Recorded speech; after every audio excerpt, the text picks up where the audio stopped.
The salt sitting in your kitchen right now, the one you grabbed off the shelf without thinking twice, may have lead in it. Not a little.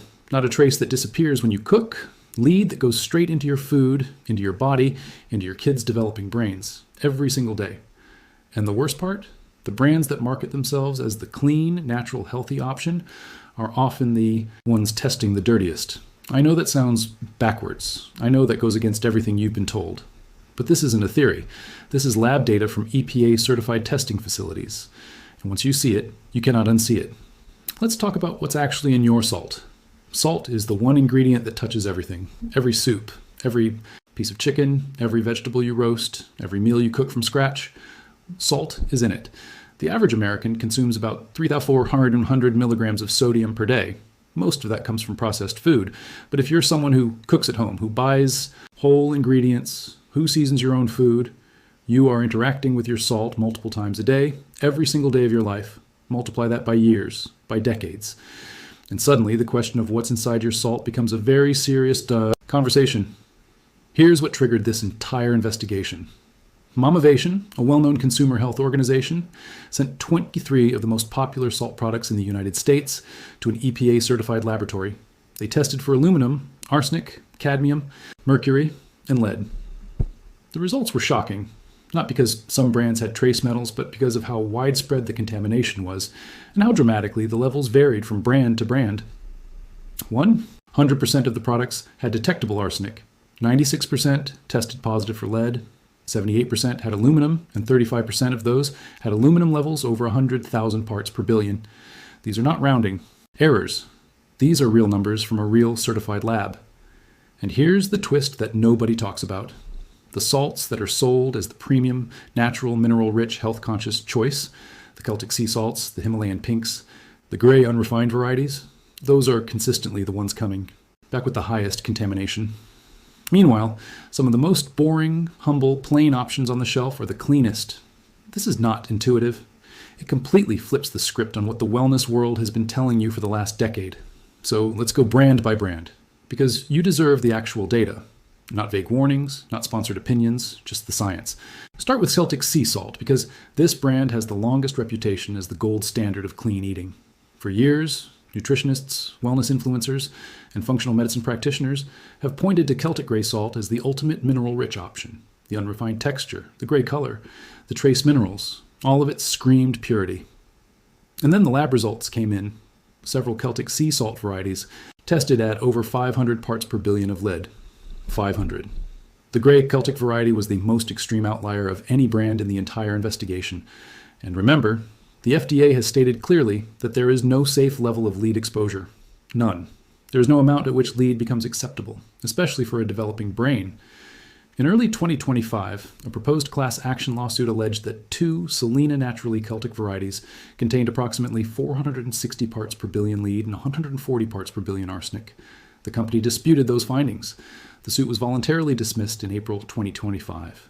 But the independent lab data that triggered the lawsuit didn't disappear. The gray salt is still on shelves. And the test results are still on the internet for anyone to find. Now, let's talk about Redmond Real Salt, because this brand has built an enormous following in the clean eating community. It's marketed as ancient sea salt from a protected deposit deep in Utah. The idea being that because it's from an underground deposit that has been sealed from modern ocean pollution, it must be cleaner. That logic sounds reasonable. But here's what the actual testing found. Independent lab results have come back showing Redmond Real Salt in the 100 to 238 parts per billion range for lead. One analysis noted the number was high enough to exceed proposed Baby Food Safety Act limits. Now, to be fair, Redmond's own published testing data shows lower averages, and researchers note the data is contradictory across different testing rounds. That inconsistency itself is a flag. When a brand's own numbers and independent numbers don't line up, that's a reason to ask harder questions. At this point in the data landscape, there are multiple cleaner options available at a similar or lower price point, so the case for defaulting to Redmond has genuinely weakened. The Mediterranean, from certain Asian coastlines, from coastal areas near industrial zones, these tend to carry more contamination than salt sourced from cleaner or more protected environments. The Jacobson example is a perfect illustration. Don't assume that because one product from a brand is clean, all of them are. Now let's get into microplastics, because heavy metals are only half the story.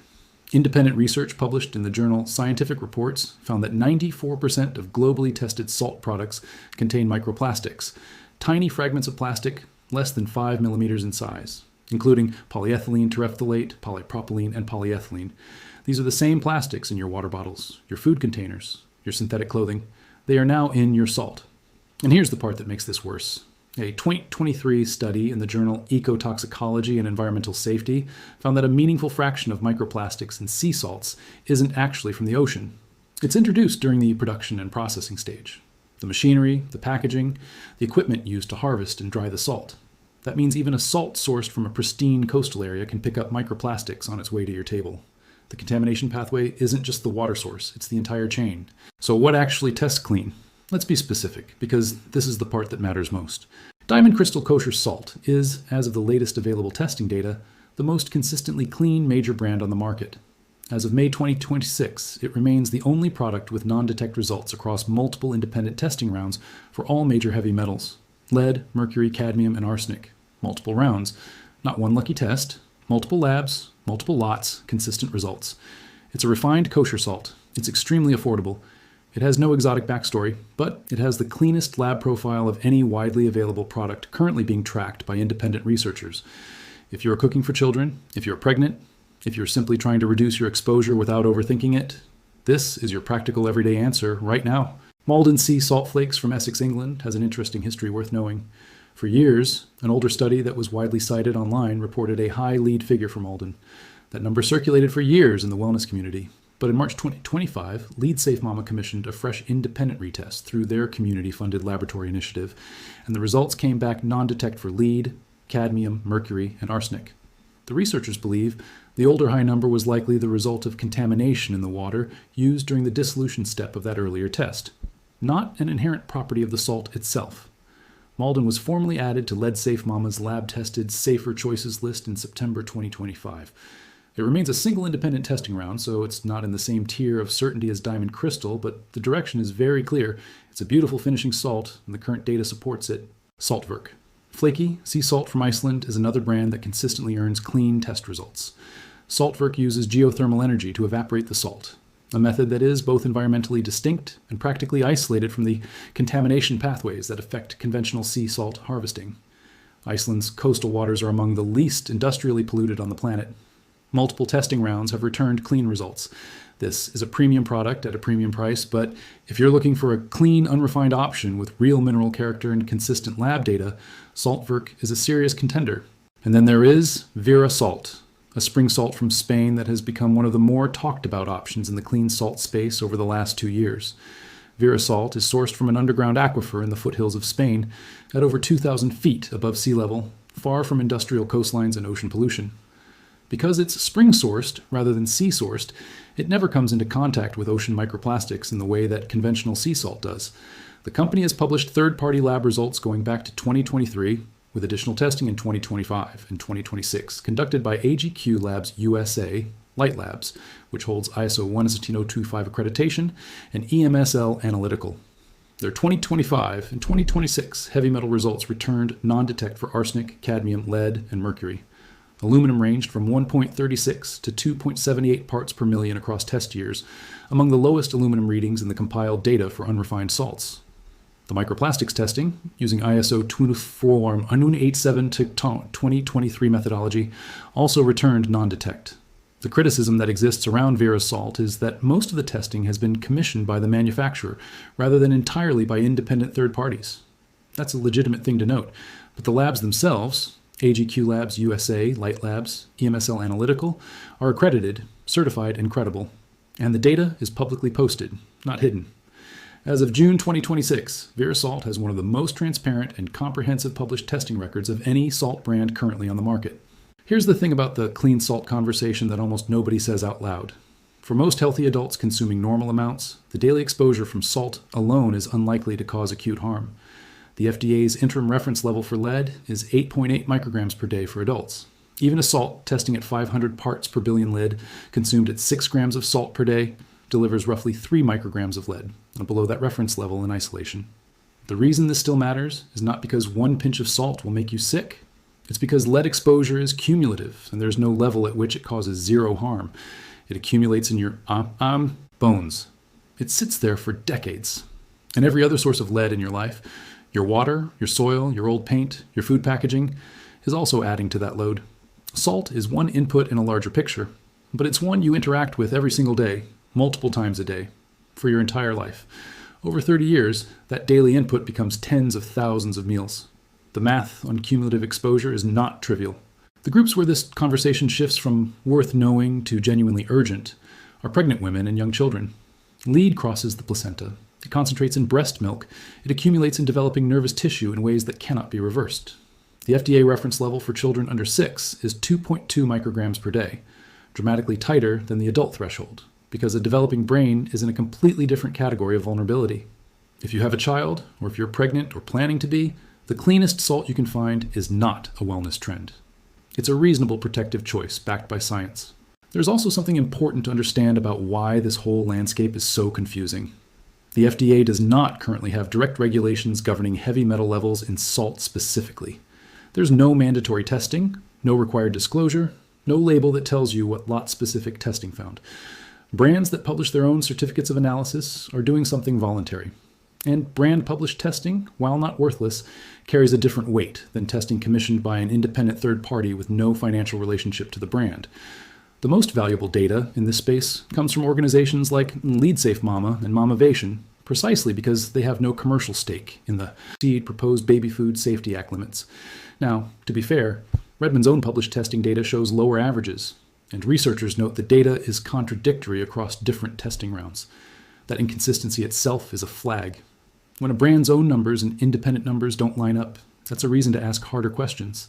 At this point in the data landscape, there are multiple cleaner options available at a similar or lower price point, so the case for defaulting to Redmond has genuinely weakened. But the independent lab data that triggered the lawsuit didn't disappear. The gray salt is still on shelves, and the test results are still on the internet for anyone to find. Now, let's talk about Redmond Real Salt, because this brand has built an enormous following in the clean eating community. It's marketed as ancient sea salt from a protected deposit deep in Utah. The idea being that because it's from an underground deposit that has been sealed from modern ocean pollution, it must be cleaner. That logic sounds reasonable. But here's what the actual testing found. Independent lab results have come back showing Redmond Real Salt in the 100 to 238 parts per billion range for lead. One analysis noted the number was high enough to exceed several Celtic sea salt varieties tested at over 500 parts per billion of lead. 500. The gray Celtic variety was the most extreme outlier of any brand in the entire investigation. And remember, the FDA has stated clearly that there is no safe level of lead exposure. None. There is no amount at which lead becomes acceptable, especially for a developing brain. In early 2025, a proposed class action lawsuit alleged that 2 Salina naturally Celtic varieties contained approximately 460 parts per billion lead and 140 parts per billion arsenic. The company disputed those findings. The suit was voluntarily dismissed in April 2025. So where does this leave you? If you want the most practical, actionable takeaway, here it is. For everyday cooking, Diamond Crystal Kosher Salt is your safest, widely available option based on current multi-round independent testing. For a finishing salt, Malden is supported by the most recent independent data.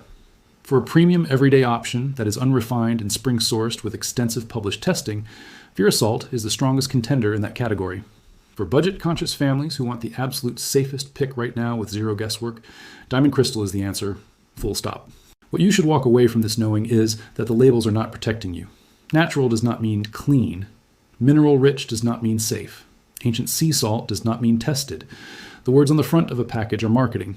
The only thing that matters is what an independent, accredited laboratory found when they actually looked inside. And right now, the data is public, it's accessible, and it tells a very different story than the one you've been sold. The salt brands with the best branding are not the same as the salt brands with the cleanest lab results. In most cases, they are the opposite. That's the truth about what's in your salt. And now you know exactly what to do about it.